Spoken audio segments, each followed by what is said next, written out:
चमकता सितारा, चंपारण बिरयानी और जादुई टोपी। बिहार के चंपारण जिले में एक छोटा सा गांव था, ढोलहट्टा। गांव छोटा था, लेकिन वहां के लोग बड़े दिल वाले, मेहनती और हंसमुख थे। इसी गांव में रहते थे रामू काका, जिन्हें पूरे इलाके में उनकी मशहूर चंपारण बिरयानी के लिए जाना जाता था। उनका तंदूर मिट्टी का था, जिसमें बिरयानी पकते ही चारों दिशाओं में उसकी खुशबू फैल जाती। राह से गुजरने वाला कोई भी व्यक्ति एक बार तो जरूर रुक जाता और पूछता, काका क्या पक रहा है? बड़ी जबरदस्त खुशबू आ रही है। रामू काका की बिरयानी केवल स्वादिष्ट ही नहीं, बल्कि उनके दिल की तरह बेहद सच्ची थी। वे साफ सुथरी सामग्री इस्तेमाल करते, मसाले भी खुद पीसते और हर पतीली में बरकत के लिए एक दुआ जरूर करते। लेकिन काका की एक कमजोरी थी, वे बहुत ज्यादा भले और भरोसे वाले थे। गांव के कई लोग उनसे उधार में बिरयानी ले जाते और फिर चुपचाप पैसे दिए बिना ही गायब हो जाते। रामू काका सिर्फ मुस्कुराकर कहते, अरे छोड़ो, कभी ना कभी तो दे ही देंगे। लेकिन असलियत ये थी कि कोई नहीं देता। धीरे धीरे काका पर कर्ज बढ़ता गया। उनकी कमाई कम हो रही थी और बिरयानी का खर्चा बढ़ रहा था। गांव के कुछ अच्छे लोग उन्हें समझाते, काका ऐसा नहीं चलेगा। दिल बड़ा रखना अच्छी बात है, पर खुद भी संभल कर रहना चाहिए। रामू काका सिर्फ सिर हिलाकर रह जाते। वह अपने ईमान और मेहमाननवाजी के रास्ते से हटना नहीं चाहते थे। योजक चिन्ह, योजक चिन्ह, योजक चिन्ह। धान। एक दिन गांव में एक अनोखा मेहमान आया। एक शाम, जब सूरज धीरे धीरे डूब रहा था और गांव में हल्की हवा के साथ सरसों के फूलों की महक घुल रही थी, तभी ढोलहट्टा की पगडंडी पर एक बुजुर्ग साधु आते दिखाई दिए। उनके कपड़े साधारण थे, हाथ में एक लकड़ी की छड़ी और कंधे पर पुरानी सी पोटली थी। वे थके हुए लग रहे थे। साधु ने रामू काका की दुकान की ओर देखा, जहां से तंदूर की गर्माहट और दालचीनी इलायची की मिलीजुली खुशबू फैल रही थी। साधु धीरे से बोले, बेटा क्या मुझे कुछ खाने को मिल सकता है? पेट बहुत खाली है। रामू काका ने मुस्कुराकर कहा, अरे साधु महाराज, मेरे पास तो बिरयानी की आखिरी पतीली में थोड़ा ही बचा है, पर वो भी आपके लिए काफी है। बैठिए, मैं अभी परोसता हूँ। काका ने साधु को प्यार से बिरयानी परोसी। साधु ने एक एक कौर चखा और उनकी आंखें चमक उठीं। वाह बेटा, ये बिरयानी नहीं, प्रसाद है, प्रसाद। खाना खत्म करने के बाद साधु ने रामू काका को बुलाया और उनकी आंखों में देखकर बोले, बेटा तेरी बिरयानी जितनी स्वादिष्ट है, तेरी नीयत उससे भी अधिक पवित्र है।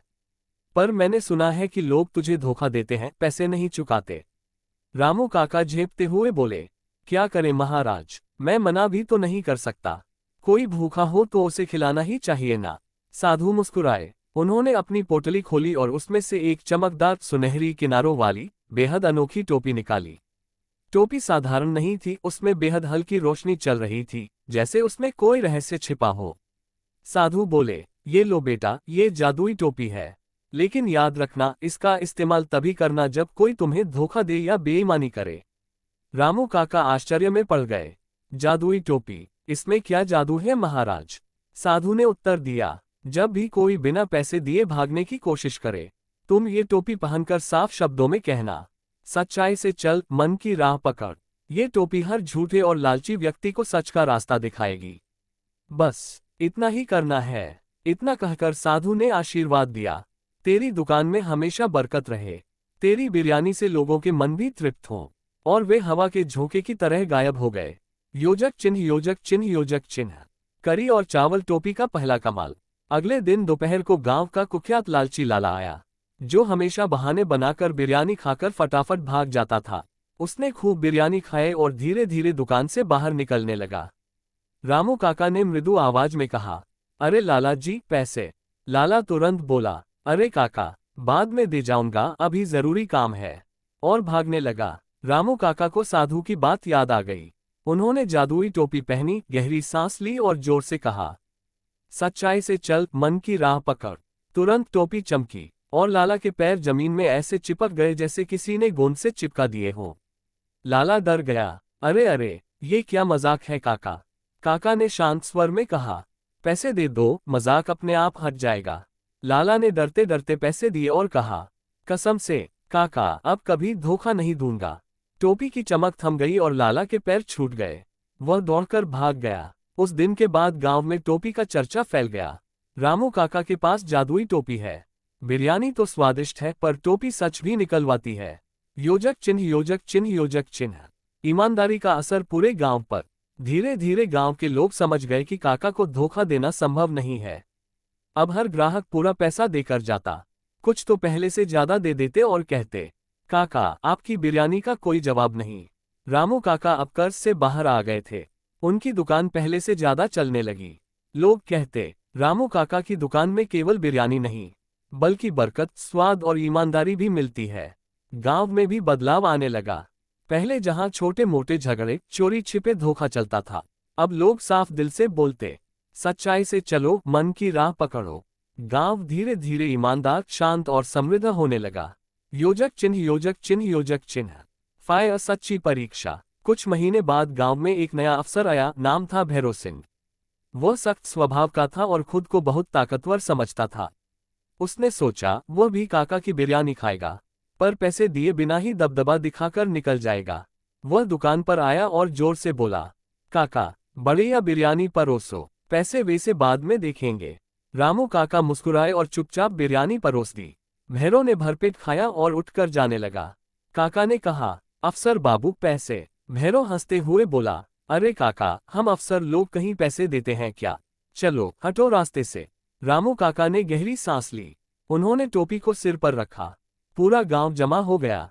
सब जानते थे कि अब कुछ बड़ा होने वाला है। काका ने अपना मंत्र बोला, सच्चाई से चल, मन की राह पकड़। इस बार टोपी की चमक और भी तेज थी। अचानक अफसर साहब का हाथ उनके जेब की ओर अपने आप मुड़ा, पर्स निकाला और पैसे काउंटर पर रख दिए। भैरव को लगा जैसे उसके हाथ पर उसका नियंत्रण ही नहीं रहा। भैरव डर गया और बोला, काका माफ कर दो, मैं बेईमानी नहीं करूंगा आगे से। गांव वालों ने देखा कि सबसे घमंडी अफसर भी सच बोलने पर मजबूर हो गया। योजक चिन्ह, योजक चिन्ह, योजक चिन्ह। हवा में पत्ता, गांव में खुशहाली की बारिश। समय बीतता गया। ढोलहट्टा सिर्फ चंपारण की नहीं, पूरे बिहार की मशहूर बिरयानी जगह बन गया। लोग कहते, यहाँ की बिरयानी केवल पेट नहीं, दिल भी भर देती है। काका ने कभी टोपी का गलत फायदा नहीं उठाया।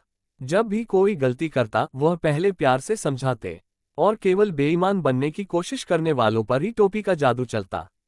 गांव में ईमानदारी का माहौल बन गया था। दुकान पर कभी लड़ाई नहीं होती थी, सब सम्मान से पेश आते थे। योजक चिन्ह, योजक चिन्ह, योजक चिन्ह। चमकता सितारा अंत, सच्चाई हमेशा जीतती है। एक दिन वही साधु फिर से गांव आए। उन्होंने देखा कि काका की दुकान अब बड़ी हो गई है। लोग खुश हैं, गांव में शांति है। साधु मुस्कुराए और बोले, तो बेटा, टोपी ने अपना काम किया। रामू काका ने हाथ जोड़कर कहा, महाराज, टोपी ने नहीं, मेरी जिंदगी ने बदल दिया मुझे। उसने मुझे सिखाया कि सच्चाई सबसे बड़ी ताकत है। साधु ने कहा, यही सीख दूसरों को भी देना बेटा। जादू टोपी में नहीं था, वह तेरी नीयत और तेरे ईमान में था। इतना कहकर साधु गायब हो गए। रामू काका ने टोपी को अपनी रसोई में एक सम्मानित जगह पर रख दिया, एक याद की तरह, एक सीख की तरह।